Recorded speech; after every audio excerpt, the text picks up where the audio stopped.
Hello बच्चों, कैसे हैं आप लोग। वेलकम टू एसएप इंस्टीट्यूट। मैं हूं गौरी और आज हम पीजीटी के एटॉमिक स्ट्रक्चर्स के कुछ क्वेश्चंस करने वाले हैं। तो आप इस क्लास को देखने के लिए हमारे चैनल को फॉलो करें, हमारी ऐप इंस्टॉल करें एसएप इंस्टीट्यूट।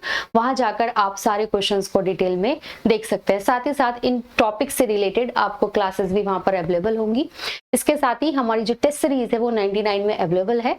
तो अगर आपने अपनी तैयारी कर ली है और अपने क्वेश्चंस को प्रैक्टिस करना चाहते हैं तो हमारी ऐप इंस्टॉल करें और हमारी टेस्ट सीरीज को बाय करें इन जस्ट 99। तो चलिए क्वेश्चन शुरू करते हैं एटॉमिक स्ट्रक्चर के कि क्या पूछा गया है क्वेश्चंस में। और ये केमिस्ट्री का टॉपिक है, हम यूपी पीजीटी केमिस्ट्री की तैयारी करा रहे हैं, ठीक है। तो आप लोग हमारे साथ बने रहिए अपनी प्रैक्टिस को और स्ट्रॉन्ग करने के लिए। तो चलिए देखते हैं इस क्वेश्चन में आपसे क्या पूछा गया है।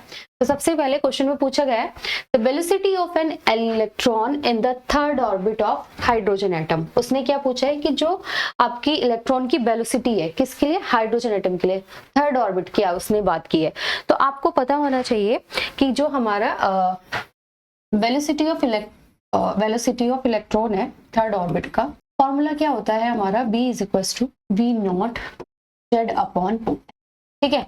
ये आपका फॉर्मूला किसका है, वेलोसिटी ऑफ इलेक्ट्रॉन किसके लिए, nth स्टेट के लिए, nth ऑर्बिट के लिए, ठीक है, nth ऑर्बिट के लिए। तो बेसिकली ऑर्बिट क्या है कि जो आपका इलेक्ट्रॉन होता है न्यूक्लियस के चारों तरफ ऑर्बिट्स में घूमता रहता है। ये किसने कहा था, बोहर थ्योरी ने कहा था कि जो आपका इलेक्ट्रॉन है वो एक फिक्स्ड ऑर्बिट में घूमता है, ठीक है। तो उसने क्या बोला कि अगर आपको वेलोसिटी काउंट करनी है तो दिस इज द फॉर्मूला कि आप किसी भी ऑर्बिट के लिए वेलोसिटी काउंट कर सकते हैं। आगे चल के हम अगले क्वेश्चंस में बताएंगे कि ये कैसे ड्राइव हुआ। तो यहाँ पर चेक कर लेते हैं उसने क्या पूछा है कि वेलोसिटी ऑफ किसके लिए पूछी है, थर्ड ऑर्बिट के लिए। तो एन की वैल्यू क्या दी है उसने, 3। तो उसने किसके लिए पूछी है, थर्ड ऑर्बिट के लिए। किसके लिए पूछी है, हाइड्रोजन एटम के लिए। तो हमारे यहाँ पे बेसिकली दो काम की चीज है, ऑर्बिट नंबर और किस एटम के लिए, हाइड्रोजन एटम के लिए। तो हाइड्रोजन एटम के लिए Z इज इक्वल टू क्या होता है, 1। एटॉमिक नंबर क्या होता है हाइड्रोजन एटम के लिए, 1 होता है। और हमारा ऑर्बिट नंबर क्या है, 3। तो आपको कुछ नहीं करना है, सिंपल यहाँ पर वैल्यू पुट कर देनी है। और जो हमारा V नोट है ये कांस्टेंट वैल्यूज है, इसको हमने लिखेंगे 2.16 into 10 to the power 6 metre पर सेकेंड, या फिर 0.216 into 10 to the power 7 metre. तो आपको कुछ नहीं करना है, यहाँ पर ये फॉर्मूला पुट करना है। तो उसने क्या दिया, वेलोसिटी हमसे पूछी किसके लिए, थर्ड ऑर्बिट के लिए। तो V3 हो गया, V नोट कितना है हमारा 2.16। अगर हम 0.0 वाली वैल्यू भी ले तो 0.216 into 10 to the power 7 metre second inverse. Hydrogen atom कितने के लिए एटॉमिक नंबर क्या है, 1, डिवाइडेड बाय क्या हो गया, 3। तो अब आप इसको कैलकुलेट कर दीजिए और यूनिट क्या है आपकी, मीटर सेकेंड इनवर्स, क्योंकि वेलोसिटी किस में आती है, मीटर पर सेकेंड में।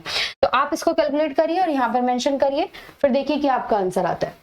तो अगर आप डिवाइडेड बाय 3 करेंगे तो कितना आ जाएगा, 0.07 अप्रॉक्स, ठीक है। तो आपके ऑप्शंस में क्या क्या दिया है उसने, 0.728, तो this is wrong. 0.07 this is wrong, क्यों, बिकॉज उसने क्या दिया है 10 टू द पावर 7 दिया है। तो this is also wrong and this is also wrong. तो that is 0.0728 into 10 to the power 7, ठीक है। तो ये 2.16 अप्रॉक्स आपकी, इतने आपको अप्रॉक्स 0 के नेक्स्ट डेसिमल पॉइंट के 2 और 3 पॉइंट्स तक जाना है। तो दिस इज द वैल्यू, तो दिस इज द आंसर किसके लिए, थर्ड ऑर्बिट के लिए। तो हाइड्रोजन एटम के लिए थर्ड ऑर्बिट के लिए अगर आपको वेलोसिटी काउंट करनी है तो आपको सिंपल ये फॉर्मूला याद रखना है कि अगर आपसे वेलोसिटी पूछी जा रही है तो आपको क्या फॉर्मूला निकालना है। ऐसे वो आपसे सेकंड ऑर्बिट के लिए भी पूछ सकता है, फिफ्थ ऑर्बिट के लिए भी पूछ सकता है, सेवंथ ऑर्बिट के लिए। तो ये आपको याद रखना है। और आपको क्या रखना है, V not is equal to कितना होता है 2.16 into 10 to the power 6 metre second inverse, या फिर क्या हो जाएगा 0.216 into 10 to the power 7 metre second inverse, ठीक है। तो ये आपको दोनों याद रखना है, दिस इज सिंपल। आपको ये दोनों बॉक्स आपको याद रखना है। यहाँ से आप इससे आप किसी भी ऑर्बिट के लिए उसकी वेलोसिटी काउंट कर सकते हैं। किसकी वेलोसिटी काउंट कर रहे हैं, इलेक्ट्रॉन की। क्यों, इलेक्ट्रॉन क्या करते हैं, न्यूक्लियस के चारों तरफ घूम रहा है। ये कहाँ हो रहा है, एटम में। एटम में क्या होता है, आपका न्यूक्लियस होता है, न्यूक्लियस में न्यूट्रॉन प्रोटॉन होते हैं और इलेक्ट्रॉन उसके चारों तरफ रिवॉल्व कर रहा है। तो आपको अगर उस इलेक्ट्रॉन की जो वेलोसिटी है कि वो किस गति से घूम रहा है या किस चाल से चल रहा है उस ऑर्बिट में, तो उसके लिए आपको क्या करना है, सिंपल इस फॉर्मूले में वैल्यू पुट करना है, उसका एटॉमिक नंबर पुट करना है उस एटम का, और उसका कौन सा ऑर्बिट है ये पुट करना, और आप उसकी वेलोसिटी काउंट कर लेंगे। ठीक है, तो अपने क्वेश्चन पे चलते हैं। तो क्वेश्चन में यही पूछा गया था, the velocity of electron in the third orbit, तो कौन सा आ गया हमारा ए ऑप्शन। ठीक है, अब हम चलते हैं अपने नेक्स्ट क्वेश्चन पे। नेक्स्ट क्वेश्चन में पूछा गया है, the equation for calculating the velocity of an electron in the nth orbit of hydrogen like species. ठीक है, उसने क्या पूछा है, nth ऑर्बिट के लिए सेम वही फॉर्मूला पूछा है जो अभी ने अभी किया है, पर अब इसको हम देख लेते हैं इस क्वेश्चन के थ्रू कि ये कैसे कहां से आया है। ठीक है, तो बेसिकली जो हमारा एटम है उसके न्यूक्लियस के पास इलेक्ट्रॉन रिवॉल्व कर रहा है। ये किसने कहा, वो सबसे पहले तो यही कहा था कि इलेक्ट्रॉन न्यूक्लियस के चारों तरफ है, फिर ये कहा गया कि न्यूक्लियस जो इलेक्ट्रॉन है वो एक सेल में घूम रहा है, फिर लेकिन उसकी एनर्जी कैसे बता दी कि किसी भी एनर्जी पे हो सकता है। फिर उसके बाद क्या आई, बोहर थ्योरी आई। बोहर थ्योरी ने बताया कि जो इलेक्ट्रॉन है एक फिक्स ऑर्बिट में घूम रहा है। ठीक है, तो अब जब इलेक्ट्रॉन, ये प्रूफ हो गया, उन्होंने अपने हाइड्रोजन स्पेक्ट्रम से ये प्रूफ कर दिया कि इलेक्ट्रॉन जो है आपका फिक्स ऑर्बिट में घूम रहा है। अगर वो हायर एनर्जी में जाएगा तो एनर्जी कम होगी, अगर वो लोअर एनर्जी लेवल्स में आएगा तो एनर्जी ज्यादा लगेगी। क्यों, क्योंकि अट्रैक्शन ज्यादा है। ठीक है, तो बेसिकली यहाँ पर क्या है कि आपको कैलकुलेट करना है nth ऑर्बिट के लिए हाइड्रोजन की क्या वेलोसिटी। तो अभी लास्ट क्वेश्चन में हमने सॉल्व किया, अब इसको हम देख लेते हैं कि ये कैसे फॉर्मूला ड्राइव होगा। ठीक है, तो फॉर्मूला तो आपको पता है ये कितना होता है 2.168। तो ठीक है, वेरिएशन हो सकता है 2.16 और 2.168। तो इसने क्या लिखा है 0.2185 × 10⁻7 Z/n MS इनवर्स, ये भी सही हो सकता है। ये नो रॉन्ग, क्या है 2.168, तो यहाँ पे क्या होना चाहिए 6 होना चाहिए था, तभी आपका सही हो जाता। बट यहाँ पर क्या दिया इसने Z, तो ये this is the wrong option. This is n², this is also wrong, this is also wrong. तो आपका जो ऑप्शन है वो क्या है, ए ऑप्शन है। अब इसको देख लेते हैं कि ये कैसे ड्राइव हुआ है। ठीक है, तो यहाँ पर देखें तो आपको पता है कि बोहर थ्योरी के हिसाब से, बोहर थ्योरी में ये दिया गया था हाइड्रोजन, तो उन्होंने बताया था कि जो इलेक्ट्रॉन है, इलेक्ट्रॉन और न्यूक्लियस के बीच में कैसा है, इलेक्ट्रोस्टैटिक फोर्स। क्या है, इलेक्ट्रोस्टैटिक फोर्स। ठीक है, तो that is F is equal to होता है 1/4πε0 ZE²/r। ठीक है, तो ये जो है ये परमिटिविटी है फ्री स्पेस की। ये क्या है, इलेक्ट्रॉन के चार्ज है, रेडियस है, और ये क्या है आपका फोर्स है। इसके बाद वहां पर उसने बोला कि एक सेंट्रीपिटल फोर्स भी वहां पर लग रहा है, जो F इज इक्वल टू क्या होता है आपका mv²/r। तो this is equation number 1 and this is equation number 2। तो हम क्या करेंगे, इन दोनों को इक्वल रख देंगे। जब आप इन दोनों को इक्वल रखेंगे तो क्या बन जाएगा, mv²/r is equal to 1/4πε0 ZE²/r।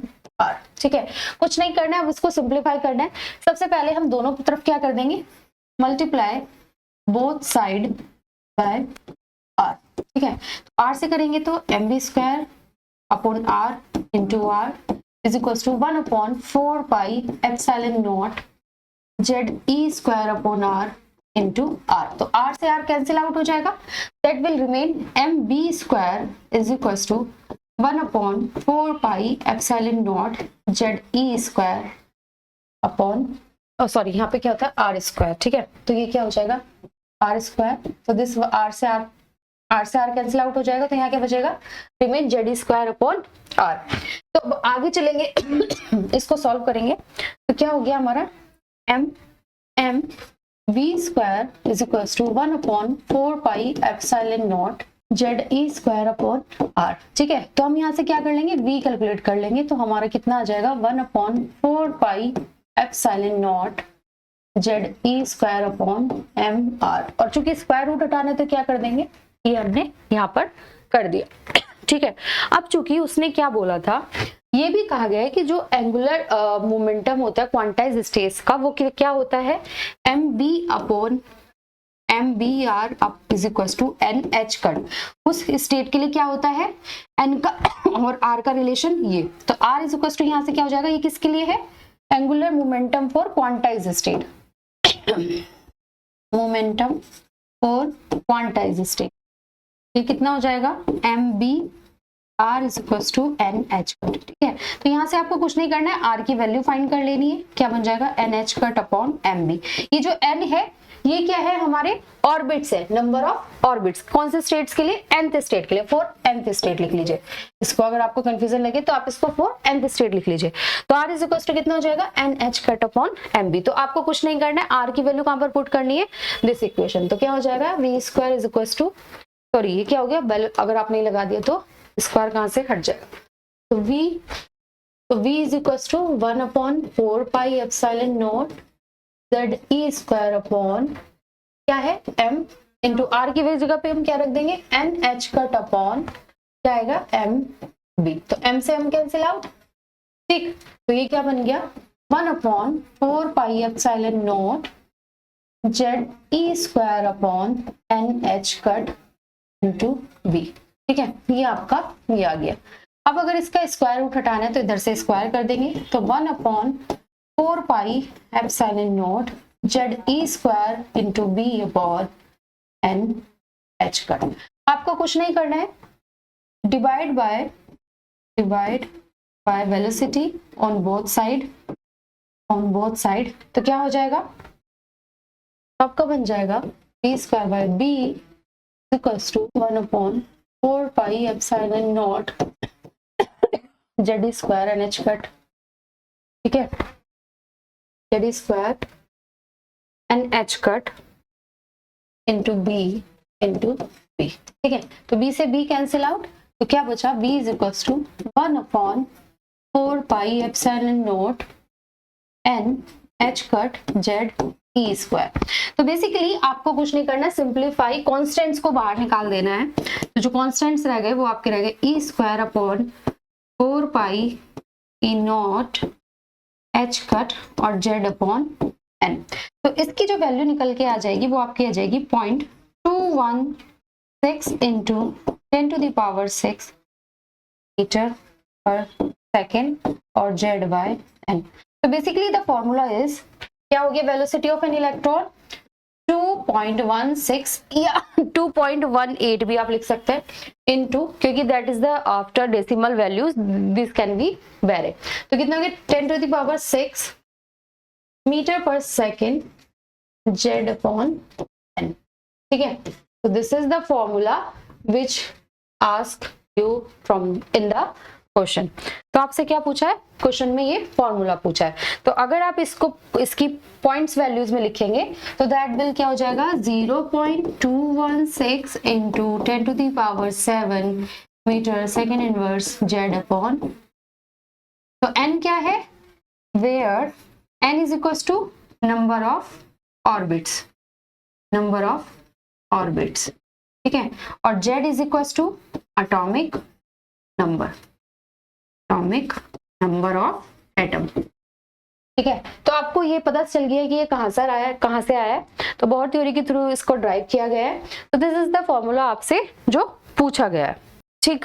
तो अगले क्वेश्चन पे चले, तो ये क्वेश्चन आपका सॉल्व हो गया है। थर्ड क्वेश्चन पर चलते हैं। अगर आपने नहीं लिखा तो आप इसको लिख भी सकते हैं, ठीक। तो अगले क्वेश्चन पे चलते हैं। अगले क्वेश्चन में पूछा गया, the wavelength for the first line of Balmer series of hydrogen atom spectrum in, उसने आपको वेवलेंथ दी है 06561 angstrom. The wavelength of the second line of the same series would be, उसने आपसे यहाँ पर आपकी सेकेंड लाइन की वेवलेंथ आपसे पूछी है। तो देखिए इसको कैसे सॉल्व करेंगे। सबसे पहले आपको ये पता होना चाहिए कि हाइड्रोजन स्पेक्ट्रम में वॉल्मर कहाँ पर आता है, ठीक है। तो एक बार हम हाइड्रोजन स्पेक्ट्रम की सीरीज के बारे में थोड़ा सा जान लेते हैं। तो जो आपका हाइड्रोजन स्पेक्ट्रम होता है ये कब आता है, जब आपका इलेक्ट्रॉन कहाँ से आता है, इलेक्ट्रॉन कहाँ से आता है, higher state to lower state, कहां पर जाता है, higher state to lower state, और क्या करता है, एनर्जी एमिट करता है। तो यहाँ पर जो वेवलेंथ आती है, दैट इज जो रीजन आता है, जो energy amount of energy emit करता है, जो लाइंस आती है वो किसकी वजह से आती है, एनर्जी एमिट करने की वजह से। तो यहाँ पर आपको क्या मिल जाता है, हाइड्रोजन स्पेक्ट्रम मिल जाता है। अब बेसिकली जो हाइड्रोजन स्पेक्ट्रम में है वो 4-5 सीरीज है। सबसे पहले आती है आपकी लाइमन, ठीक है, लाइमन सीरीज। फिर आपकी आती है, कौन कौन सी लाइंस आती हैं, वो लाइंस है, सीरीज बोल दीजिए, लाइंस बोल दीजिए, लाइमन लाइंस। फिर उसके बाद आती है आपकी वॉल्मर, और फिर आती है आपकी फोन। ठीक है, तो आपकी ये सीरीज आती है। इसका एक शॉर्ट ट्रिक भी है, lazy boys play bad piano. ठीक है, lazy boys play bad piano. तो L for lemon, B for boys Balmer, P for play that is Paschen और bad bracket and piano Pfund. ठीक है, तो these are the series, 4 series. यहाँ पर क्या बोला गया है, higher state to lower state. तो यानी कि यहाँ पर क्या आ जाएगी, इनिशियल और फाइनल। अगर आप इनिशियल टू फाइनल देखेंगे, पहले फाइनल लिख लेते हैं, उससे कंफ्यूजन भी नहीं रहे। फाइनल स्टेट किसकी है, nth ऑर्बिट्स की, किसकी, ऑर्बिट्स की। तो इनिशियल स्टेट्स। ठीक है, इनिशियल स्टेट्स में आपकी क्या हो जाएगी, एंड ये क्या हो गई आपकी इनिशियल स्टेट जो रहेगी आपकी 2 रहेगी। ni इज इक्वल टू क्या हो जाएगा, 2 3 4 ये हो सकता है। और यहाँ पर क्या हो जाएगा, एन फाइनल क्या हो जाएगा आपका 1 हो जाएगा। इसके लिए आपके लिए क्या हो जाएगा, एन इनिशियल हो जाएगी आपकी 3 4 5 एंड सो ऑन। ठीक है, और यहाँ पर एन एफ क्या हो जाएगी आपकी 2। ऐसे ही इसके लिए एन एफ आपकी हो जाएगी 3 और एन आई हो जाएगी आपकी 4 5 6 एंड सो ऑन। सेम ऐसे ही bracket N F and N 5 and. तो ऐसे ही आपको इनकी भी लिखनी है। तो दिस इज द बेसिक रफली आइडिया कि आपकी 4-5 सीरीज होती है। और उसने क्वेश्चन में आपसे क्या पूछा है कि हाइड्रोजन एटम के लिए उसने बॉल्मर सीरीज के लिए पूछा है। तो बॉल्मर सीरीज में आपको पता है कि एनर्जी का फॉर्मूला क्या हो जाएगा, आर की वैल्यू रहती है आपकी 1.1 इंटू 10⁻⁷। ठीक है, तो आपको कुछ नहीं करना है। यहाँ पर बॉल्मर के लिए किसके लिए पूछा है, बॉल्मर के लिए पूछा है, बॉल्मर सीरीज के लिए। तो कहां से शुरू होगा, फाइनल स्टेट क्या रहेगी हमारी N2 और इनिशियल की स्टेट क्या रहेगी N3। तो आपको कुछ नहीं, वैल्यू पुट करना है और उसको सॉल्व करना है। तो करिए सॉल्व। ठीक है, तो इस क्वेश्चन में आपको ध्यान रखना है क्या क्या पूछा गया बेसिकली ना। देखते हैं आपका क्वेश्चन कहाँ गया। आपसे क्वेश्चन पूछा गया, the wavelength of the first line of Balmer series of hydrogen atom spectrum is 665 angstrom. इतना आपको दे दिया है, वेवलेंथ दे दी है। तो वेवलेंथ के लिए तो आप एनर्जी से निकाल सकते हैं। दूसरा उसने क्या पूछा है, the wavelength of the second line. इस सेकंड लाइन का मतलब क्या है, इस सेकंड लाइन का मतलब है कि पहली लाइन आपकी आ चुकी है, तो वो कहां से आई होगी, बॉल्मर सीरीज शुरू कहां से हो रही है, n is equal to 3 and 4 and 5 and 6। ठीक है, तो बॉल्मर सीरीज शुरू कहां से हो रही है, इनिशियल जो बोलता है, इनिशियल कहां से शुरू हो रही है 3 से। तो this is the first line. ठीक है, दिस इज फर्स्ट लाइन और दिस इज सेकेंड लाइन। क्या है, सेकेंड लाइन। तो कहां से शुरू हो रही है, n इज इक्वल टू 4 से। ठीक है, तो आपसे क्या पूछा गया है कि second line of the same series would B. तो आपके लिए n1 की वैल्यू क्या हो गई 4 और n2 की वैल्यू क्या हो गई n2 की वैल्यू क्या हो गई 2।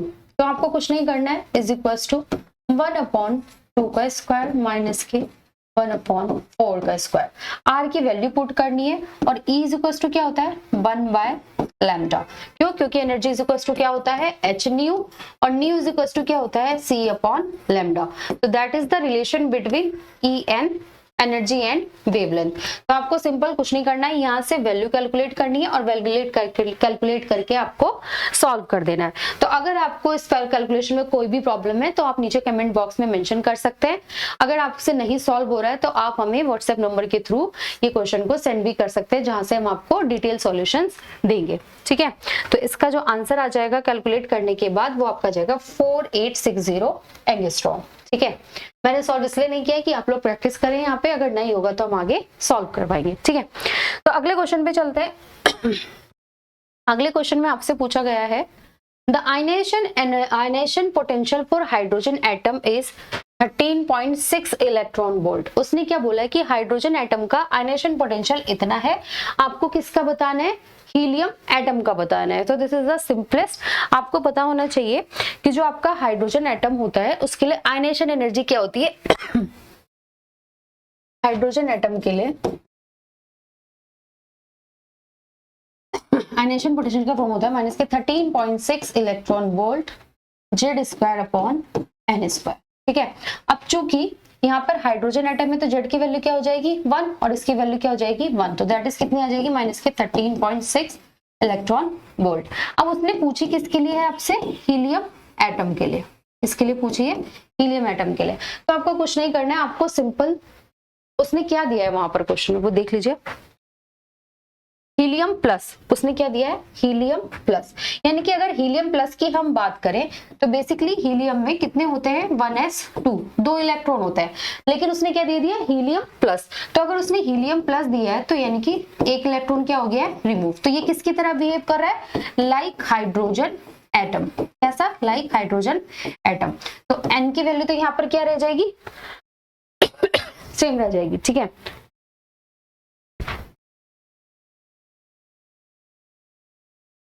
आपको क्या करना है बस अब इनका एक रिलेशन बनाना है। तो कैसे करेंगे आप, तो लिख दीजिए कि ionization potential of hydrogen atom divided by ionization potential of helium plus atom, ठीक है। हमें इसका ये तो निकालना है, is equals to Z hydrogen atom upon Z helium plus atom. Atomic number थोड़ी ना चेंज होता है, अगर प्लस हो जाए माइनस हो जाए चार्ज पे एटम पे तो कोई भी एटॉमिक नंबर चेंज नहीं होता है। तो हमें इनकी वैल्यूज पता है, तो सिंपलेस्ट तरीका आपको अपनाना है। तो इसमें कितना है माइनस के 13.6 electron volt divided by ionization potential of helium atom, ये तो आपको काउंट करना है, इज इक्वल्स टू 1 का स्क्वायर, ठीक है, और 2 का स्क्वायर। तो कैलकुलेट कर दीजिए क्रॉस, तो माइनस के 13.6 इंटू 4 इज इक्वल्स टू कितना हो जाएगा ionization potential of helium plus atom. तो कैलकुलेट करेंगे तो आपकी वैल्यू आ जाएगी, वैल्यू कैलकुलेट करके मेंशन कीजिए।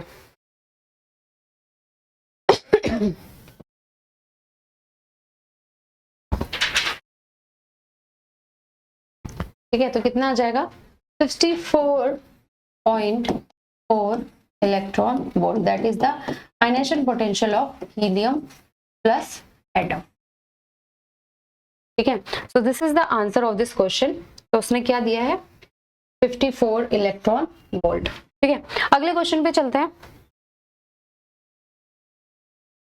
The lines in atomic spectrum are due to, lines क्यों आती है एटॉमिक स्पेक्ट्रम में। अभी हमने बताया कि क्या होता है आपका इलेक्ट्रॉन जब हायर स्टेट से लोअर स्टेट में आता है तो एनर्जी क्या करता है एमिट करता है। तो जब एनर्जी इमिट करता है तो आपकी वहां पर लाइंस मिलती है, that is the spectrum.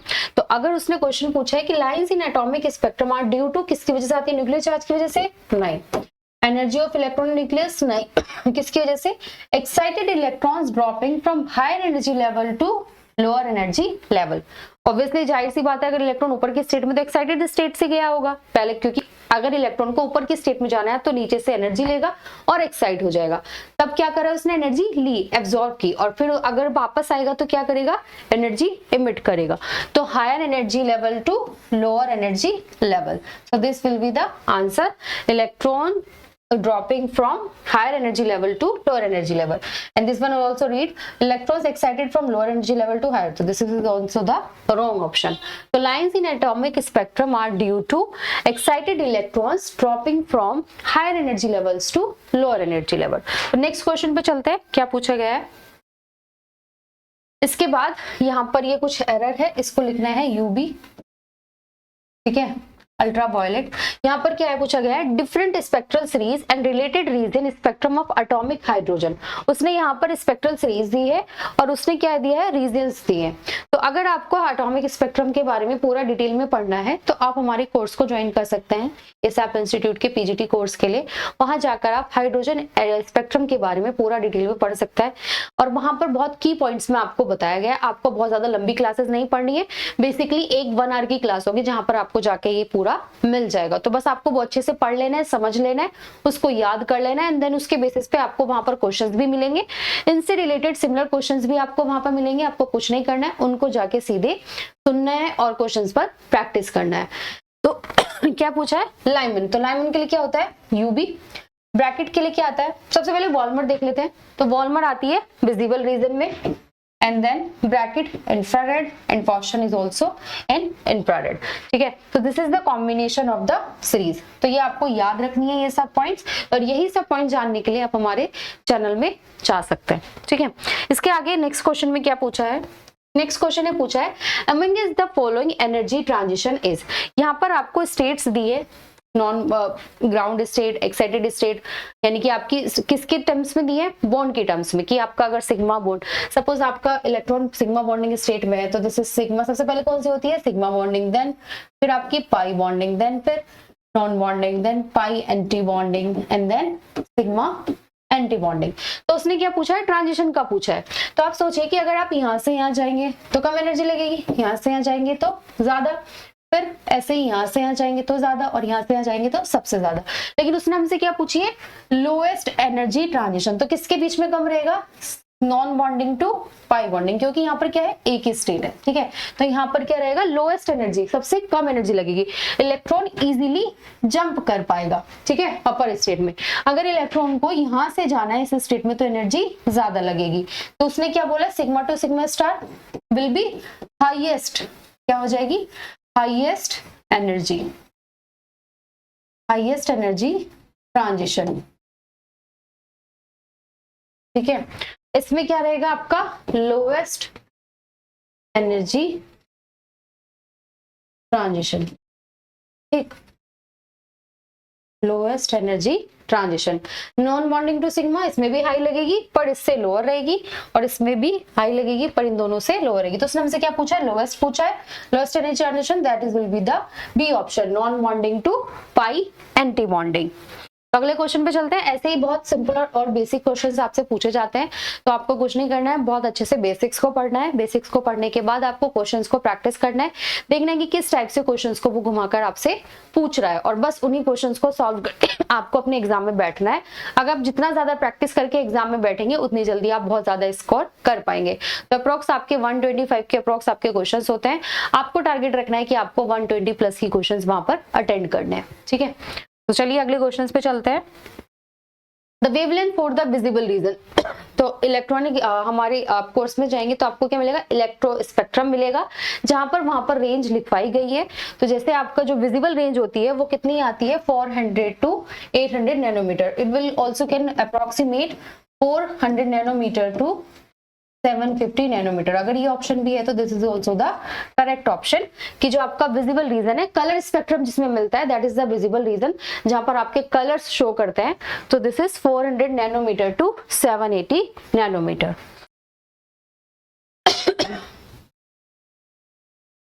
The ground state electronic configuration of the X element, ठीक है। उसने क्या दिया है, आपको एक इलेक्ट्रॉनिक कॉन्फ़िगरेशन दे दिया है, उसके बेसिस पे उसने पूछा है कि ये एलिमेंट आपका कौन सा होगा। तो आपको कुछ नहीं करना है, आपको पता है कि ये आपके नंबर ऑफ इलेक्ट्रॉन्स है, ठीक है। तो आपको क्या करना है, नंबर ऑफ इलेक्ट्रॉन्स काउंट कर लेने थे। लेकिन अगर आप इन सबको देखेंगे तो आप उससे कंफ्यूजन में हो जाएंगे। आपको सिंपलेस्ट कुछ नहीं करना है, लास्ट ऑर्बिट इलेक्ट्रॉन्स देखने हैं। तो कितने दे रखे हैं, 3d10, 4s2, 4p6, 4d10। तो यानी कि जो आपके आउटलास्ट इलेक्ट्रॉन है किस ऑर्बिटल में है, डी ऑर्बिटल में है। किस में है, डी ऑर्बिटल में है, ठीक है। तो अगर आपको बैलेंस इलेक्ट्रॉनिक कॉन्फ़िगरेशन के बारे में पता हो तो आपने देखा होगा कि जब भी इलेक्ट्रॉन जिस लास्ट ऑर्बिटल में होते हैं वो उसी ब्लॉक का एलिमेंट होता है, ठीक है। तो अगर आपका इलेक्ट्रॉन लास्ट है तो डी ऑर्बिटल में। अब आपका जो Sn है वो कौन सा है, पी ब्लॉक है। तो this is also not right the option, वो पी ब्लॉक है तो ये नहीं होगा। रुथेनियम, रोडियम एंड पैलेडियम, ठीक है। जो रूनियम है ये किसका है, ये आपका है आयरन फैमिली का। किसका, आयरन फैमिली का। और this is cobalt family and this is निकल फैमिली, ठीक है। तो यहाँ पर अगर देखेंगे तो लास्ट जो कॉन्फ़िगरेशन होता है आपका, अब चूंकि ये तो समझ में आ गया है ये थर्ड ट्रांजिशन, 3D सीरीज वाली ट्रांजिशन एलिमेंट्स नहीं है, ये 4D या फिर 5D में चला गया। तो 5D होता तो यहाँ पर 5 मेंशन होता, तो किस में है, 4D सीरीज में है। तो आपको पता है कि जो आयरन फैमिली है इसका कितना होता है, 3s2, 4s2, 3D कितना होता है, 4s2, 3d6। तो अप्रॉक्स अगर आपके इलेक्ट्रॉन एक्साइट होके इस स्टेट में आते भी तो इतना थोड़ी ना आते, d8 होता। तो this is also note the right option. अगर यहाँ पर आप देखेंगे तो 4s2, 3d7, अगर ये दोनों इलेक्ट्रॉन स्टेबिलिटी गेन करने के लिए इस स्टेट में आ भी जाएं तो कितने बन जाएंगे, 3d9। तो this is also note the right option. तो आपका कौन सा बचा, pd। तो दैट इज 4s2, रेडिएट।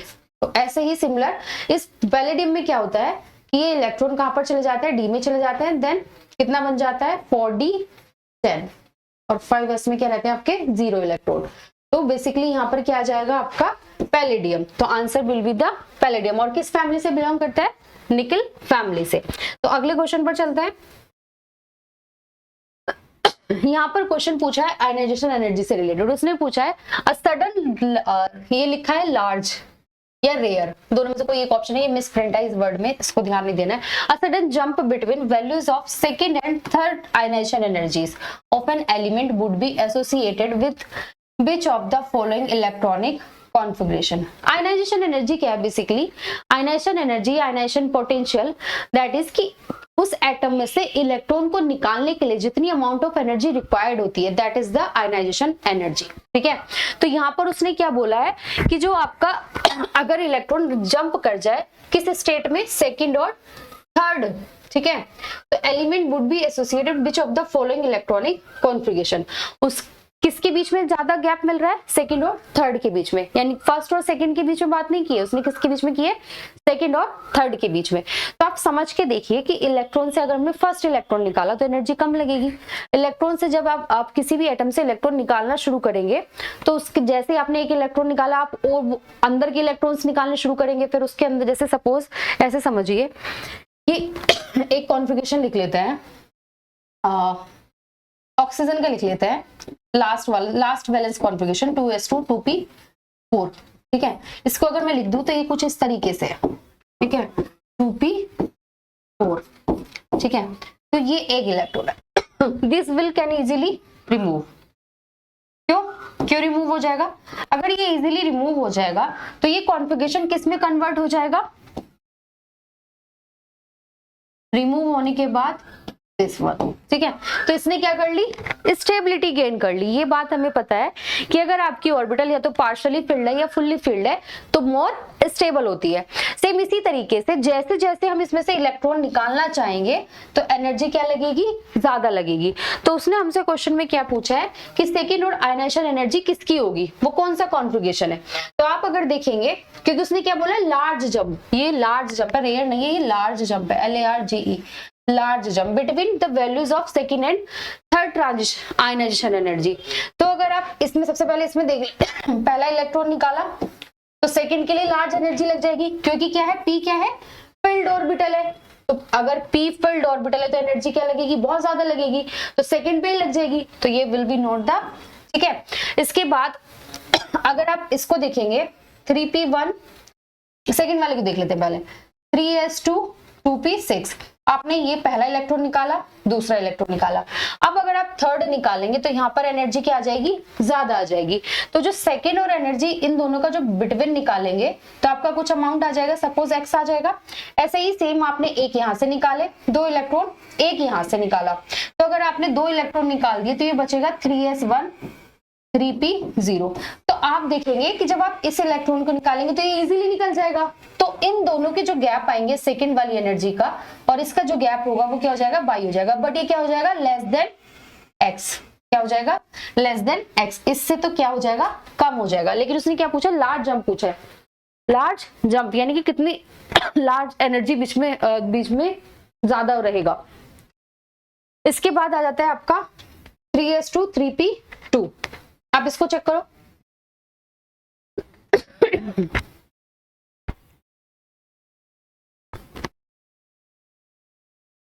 इसको चेक करोगे तो इसमें भी देखोगे कि P में भी कितने हैं, दो इलेक्ट्रॉन है, दोनों इजीली निकल जाएंगे, ये भी निकल जाएगा और ये भी निकल जाएगा। ठीक है, तो बचा किसमें, S2 में। एक यहां से निकालेंगे तो सेम ही कहानी रहेगी। ठीक है, क्योंकि इसमें से इलेक्ट्रॉन एक आपको निकालना है, लेकिन कौन सी ऑर्बिटल है, थर्ड ऑर्बिटल। और यहाँ पे जब आपको निकालना पड़ेगा तो ये क्या है आपकी 3s।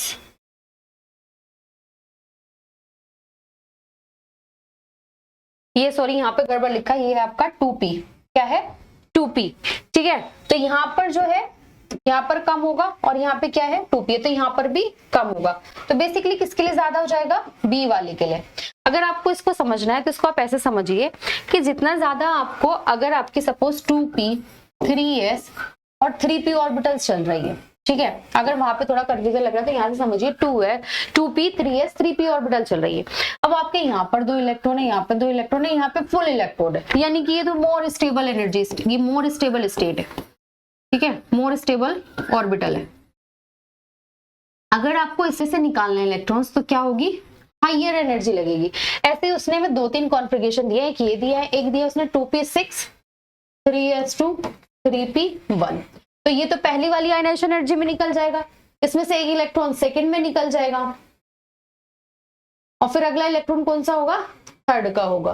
तो अगर इसमें से एक इलेक्ट्रॉन इजीली निकल, जब एक इलेक्ट्रॉन निकल चुका है तो दूसरा इजीली निकल जाएगा, क्योंकि ये किस में आ जाएगा, 3s1 में आ जाएगा। तो यहाँ पर जो गैप होगा इन दोनों के बीच का वो ज्यादा नहीं होगा। ऐसे ही अगर यहाँ पर देखेंगे ये दोनों निकल गए, तो यहाँ पर कौन सी आ जाएगी, सेकंड आ जाएगी, जगह दोनों निकल जाएंगे, और यहाँ से एक निकलेगा तो क्या हो जाएगी, थर्ड।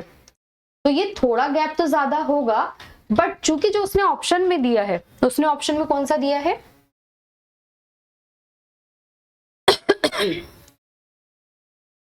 2p6 3s2, ठीक है। तो यहाँ पे तो जब ये दोनों निकलेंगे तो कौन सी बन जाएगी, सेकंड, और यहां से जब आप एक निकालेंगे, ठीक है, थर्ड वाली, तो वो कैसी होगी, बहुत ज्यादा होगी। तो इन दोनों का जो गैप आएगा वो क्या आएगा, सबसे ज्यादा आएगा। तो आयनाइजेशन एनर्जी में सबसे ज्यादा गैप किन दोनों के बीच में आएगा, किस में आएगा, बी ऑप्शन में। तो answer will be the B. इसको आपको अगर और भी अच्छे से समझना है तो आपको आयनाइजेशन एनर्जी में जाकर थोड़े से क्वेश्चंस को पढ़ना होगा, थोड़ा सा टॉपिक पढ़ना होगा कि कैसे हो रहा है। तो बेसिकली क्या है, गैप क्या है कि ये इलेक्ट्रॉन को निकालने में जितनी अमाउंट ऑफ एनर्जी यूज हो रही है, तो जिसमें सबसे ज्यादा एनर्जी यूज होगी और उन दोनों का जो रेशियो आएगा सबसे ज्यादा होगा सेकेंड और थर्ड एनर्जी का, वही क्या होगा, राइट आंसर होगा। तो हमारे हिसाब से ऑप्शन क्या बन जाएगा आपका, बी। ठीक है, नेक्स्ट क्वेश्चन पे चलते हैं। an element whose electronic configuration is organ 4s2 is, ठीक है। अभी मैंने आपको बताया कि अगर आपका लास्ट इलेक्ट्रॉन जिस ऑर्बिटल में है वो उस ब्लॉक को बिलोंग करता है, तो अगर आप देखेंगे जो लास्ट इलेक्ट्रॉन है वो कौन से ग्रुप में है, एस में।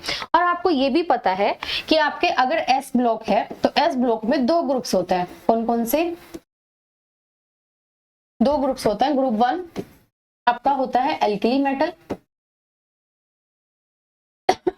that is XNS1। अगर आपका ग्रुप 2 है, ग्रुप 2 कौन सा होता है आपका, एल्केलीन अर्थ मेटल, ठीक है। इसके लिए क्या होता है, XNS2।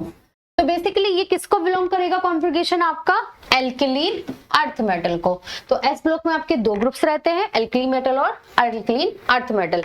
इसके लिए आपको कॉन्फ़िगरेशन याद होना बहुत जरूरी है, और ये आपको ध्यान रखना है कि लास्ट इलेक्ट्रॉन जिस ऑर्बिटल में उसने मेंशन किया है, यहाँ पर अगर उसने कॉन्फ़िगरेशन सही नहीं बनाया लेकिन उसने लास्ट ऑर्बिटल लिख दी, तो आपको ध्यान रखना उस लास्ट ऑर्बिटल को आपको पकड़ना है, और उसमें जो भी इलेक्ट्रॉन जिस ऑर्बिटल में है उस ब्लॉक का वो एलिमेंट है।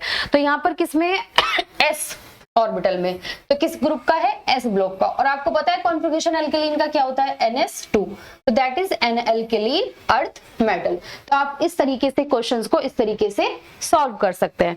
तो ये दीज आर वेरी सिंपल, आपको बिल्कुल भी टेंशन नहीं लेना है। तो आपसे पूछा गया है the electron having ground state electronic configuration of Xe4f7 6s2, ठीक है।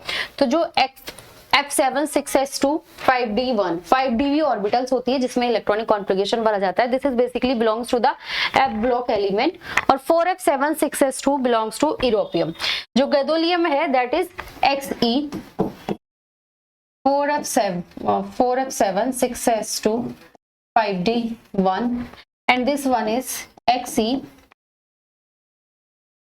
4f6 6s2, europium is Xe 4f7 6s2, ठीक है।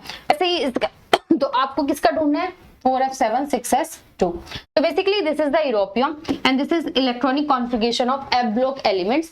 आपको कुछ नहीं करना है, ब्लॉक एलिमेंट्स में जाना है और वहां पर जाकर उनके सिंबल्स और उनके कॉन्फ़िगरेशन को याद रखना है।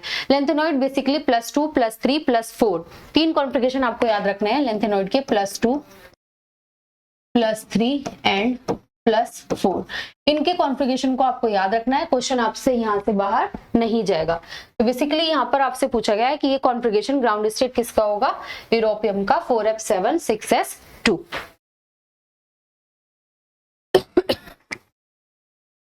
ठीक है, एनडी का भी कम ही होगा, इसका भी अगर आपको लिखना है तो इसका लिख सकते हैं Xe 4f4 6s। ठीक है, तो basically this is the option. इसके बाद आता है neutrino was discovered by.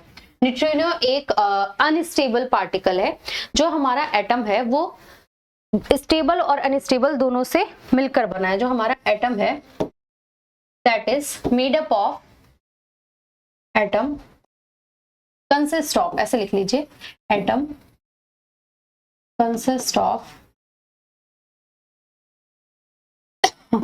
Stable and unstable particle. Unstable particle, तो जो आपके स्टेबल पार्टिकल्स हैं, स्टेबल पार्टिकल्स हैं that is electron,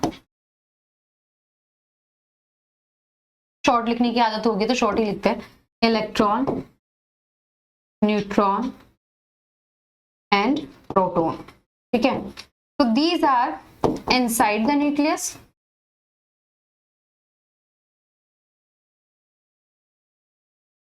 and these are outside the nucleus। इसके बाद आ जाते हैं अनस्टेबल पार्टिकल्स।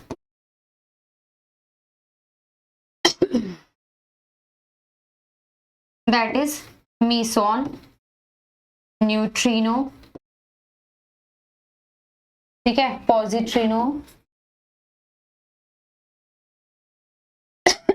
फिर एंटी न्यूट्रिनो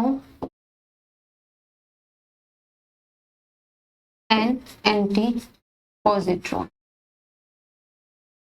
ठीक है, तो these are the particles which is atom consist stable and unstable particles.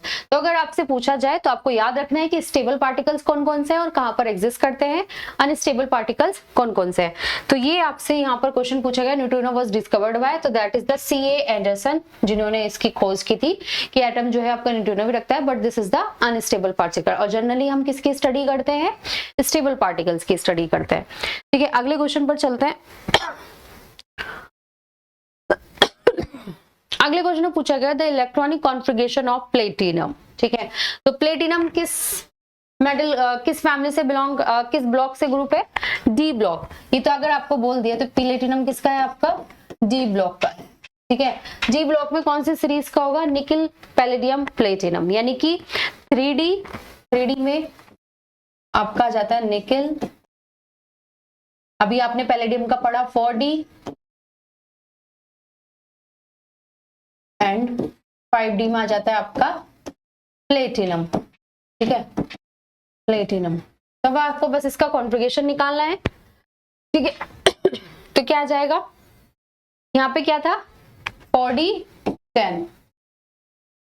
ठीक है, तो उसने यहाँ पर हमें क्या क्या मेंशन किया है, ये कुछ रॉन्ग लिखा है, ये तो हमारा ऑप्शन नहीं है, ये ऑप्शन नहीं है। 6s2 5D की बात कर रहा है, 5D में 8 है, 6s2 है, तो ये तो नहीं है, क्योंकि जैसे हम lower the table, lower the groups जाते हैं, जैसे जैसे हम ग्रुप में नीचे की तरफ चलते हैं तो क्या होता है, इलेक्ट्रॉन्स आपके लास्ट ऑर्बिटल में फिल हो जाते हैं। ऐसा क्यों होता है, बेसिकली ये इनर्ट पेयर इफेक्ट का कुछ कॉन्सेप्ट रहता है, जिसके चलते हुए इलेक्ट्रॉन्स का हो जाते हैं डी ऑर्बिटल में फिल हो जाते हैं, और डी ऑर्बिटल कंप्लीट होना चाहती है और स्टेबल हो जाती है। ठीक है, तो बेसिकली आपके जो पीटी है, पीटी +2 +4 दोनों बना सकता है, 4 में स्टेबल होता है, स्क्वायर प्लेनर कॉम्प्लेक्स बनाता है।